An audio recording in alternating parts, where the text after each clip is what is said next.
The Picnic, Part 2. Le pique-nique, partie 2. Bonjour, te voilà? Tout va bien, j'espère. Pas malade, hein? Toute la famille va bien, etc., etc. Super. Bon, aujourd'hui, on va parler le pique-nique, partie 2. Oh oui, et il se passe des choses là-dedans.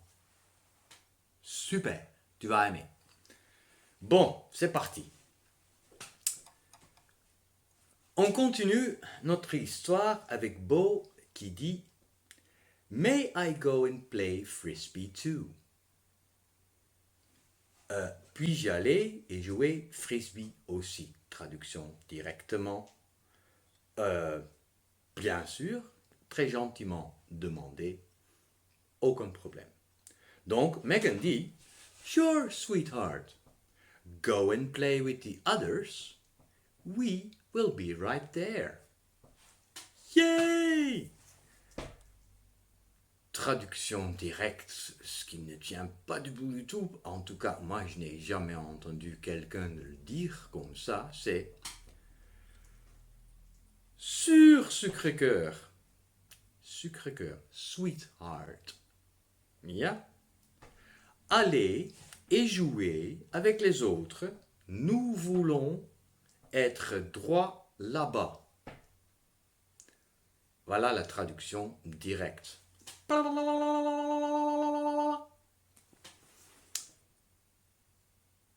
C'est comme ça que les Anglais pensent. Ouais, acceptez-le. Ne fais pas tout le « Oh mais c'est débile, bla bla bla bla bla, sweetie, whiny. » Parce que ça t'aidera pas à apprendre l'anglais. Donc, apprends tout bêtement par cœur comment ça se dit. Oui, et c'est très simple. Évidemment, la traduction, bien sûr, chérie va jouer avec les autres, nous vous rejoindrons. Hein? Beaucoup plus logique. Évidemment. Bon, yeah, I love playing frisbee. Wouhou. Oui, j'aime jouer frisbee.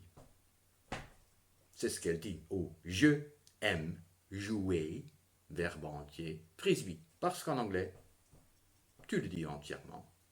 Donc, super, j'adore jouer au frisbee. Rien de compliqué. Mike qui dit Well, all that food looks lovely. I'm hungry already. Et je comprends parce que moi j'ai vu le pique-nique de près et c'est superbe. Traduction directe Bien, toute cette nourriture regarde délicieux. Je sais très bien que la nourriture ne regarde pas, mais c'est comme ça que c'est exprimé en anglais. Je suis faim déjà. Au lieu de j'ai déjà faim. Yeah? En anglais, tu es faim. Comme tu es ton âge. I am 1,000 years old. J'ai 1000 ans. Je suis 1000 ans vieux. Mais on a déjà parlé de ça, si je me rappelle bien. Donc, voilà. Okido. Donc, bien, toute cette nourriture regarde délicieux, je suis faim déjà. Évidemment, toute cette nourriture est alléchante, j'ai déjà faim. Fiona dit, Yes, there are a lot of things we can choose from. Isn't it wonderful? Oui, là sont lot de choses nous sommes capables de choisir de. Traduction directe. Ce qui est complètement incroyable. Mais n'oublie pas, qu'est-ce qu'on avait dit sur le mot can? Être capable. Donc n'oublie pas. Hein? C'est ça que tu gardes dans la tête une fois que tu utilises ce fameux verbe I can. Qu'est-ce qu'il y a d'autre avec can? Exactement, on n'a pas à le conjuguer. Can, c'est toujours sans S, troisième personne singulier, on s'en tape. Okido. Donc, Oui, là sont lot de choses où nous sommes capables de choisir deux. Ou autrement dit, oui, et il y a beaucoup de choix. Storm dit, Bo took my place. Can I have a cup of tea, please? Bo prit ma place. Suis-je capable d'avoir une tasse de thé, s'il te plaît? Storm est évidemment capable d'avoir une tasse de thé. Elle a deux bras, elle a une bouche, elle sait touiller le sucre dans son thé, elle sait souffler quand c'est trop chaud. Bref, rien de très difficile, elle sait faire copetit, yum yum yum yum yum yum yum yum yum.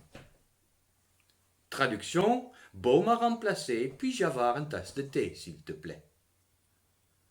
N'oublie pas, à nouveau, can, suis-je capable? Ensuite, Fiona dit, Sure, have you got a cup?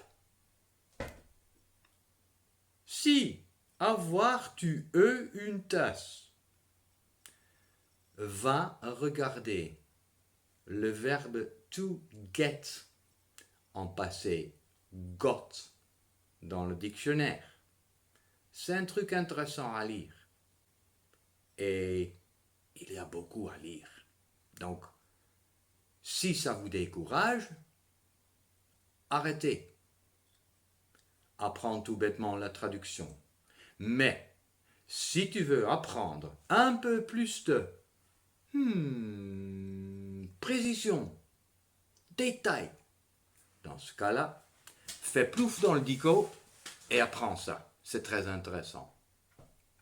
Traduction, bien sûr, as-tu une tasse? Storm dit, Yes, it's the one with the unicorn on it. Oui, c'est le une avec la licorne sur ça. Traduction directe. Rien à faire, c'est comme ça. Évidemment, ça veut dire oui, c'est celle avec la licorne. That's a very nice cup. Do you want sugar and milk too? En Angleterre, ils boivent le thé avec du lait et du sucre.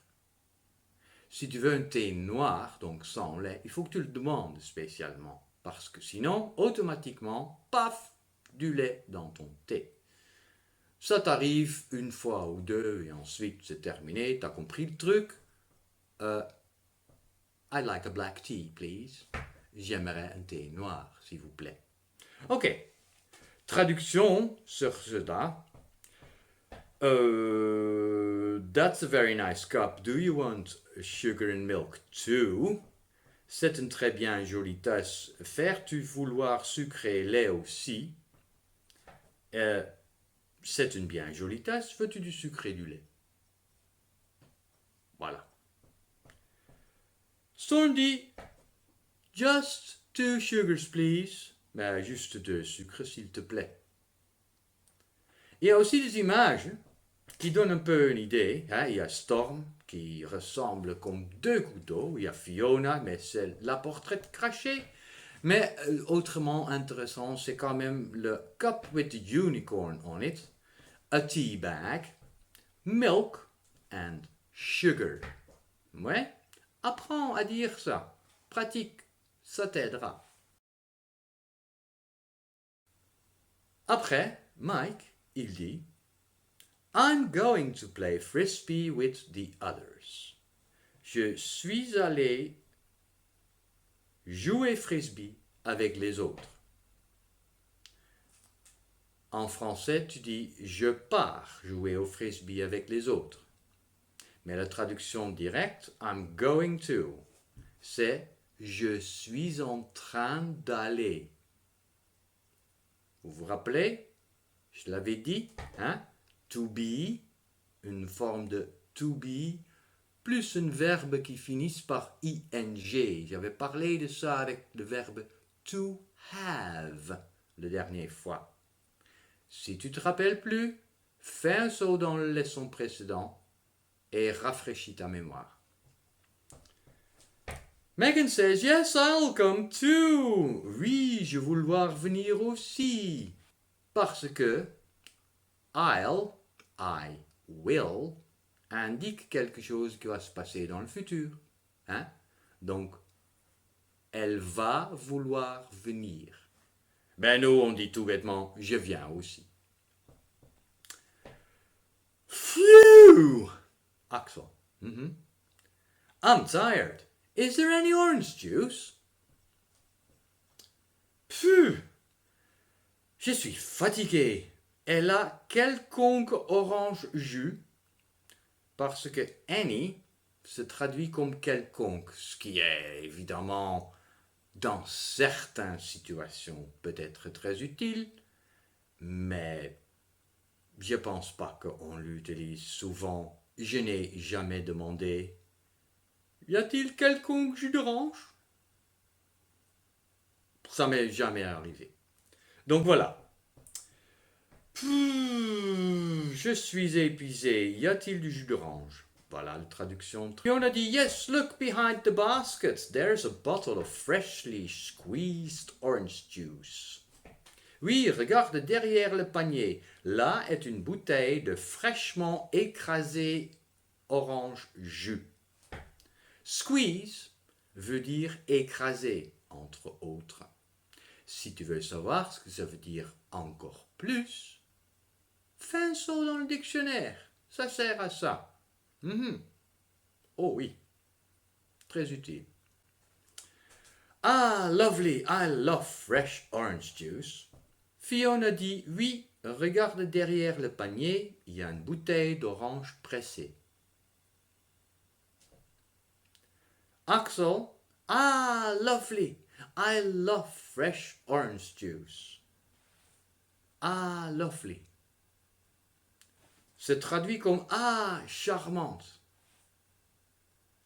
C'est une traduction. Je sais bien qu'une bouteille de jus d'orange n'est pas charmante. En tout cas, peut-être je ne suis pas encore tombé sur le bon bouteille de jus d'orange, mais jamais vu une bouteille de jus d'orange charmante. Oui, mais ça veut dire ça. Ou agréable, ou délicieux, et encore d'autres traductions. À nouveau, si tu veux apprendre le plus d'anglais, utilise le dico. Il y a aussi un petit haut-parleur sur lequel tu peux cliquer et ensuite ça le prononce. C'est un peu une voix robotique à la Stephen Hawking, mais ça le prononce quand même et tu peux toujours apprendre. Donc, fais, c'est intéressant à faire et t'apprends des choses. Ah, génial! J'adore le jus d'orange. Voilà, c'est ça pour le moment, au niveau de grammaire. Au niveau de grammaire. Je ne suis pas très fort en grammaire, explication jusqu'à maintenant. Je trouve ça moins important pour le moment. Ça va venir, vous vous inquiétez pas. Là, je veux que surtout vos oreilles, vos habitudes, vous pratiquez comment dire certaines phrases en anglais. N'oublie pas. J'ai dit, n'oublie pas d'écouter la radio. Hein.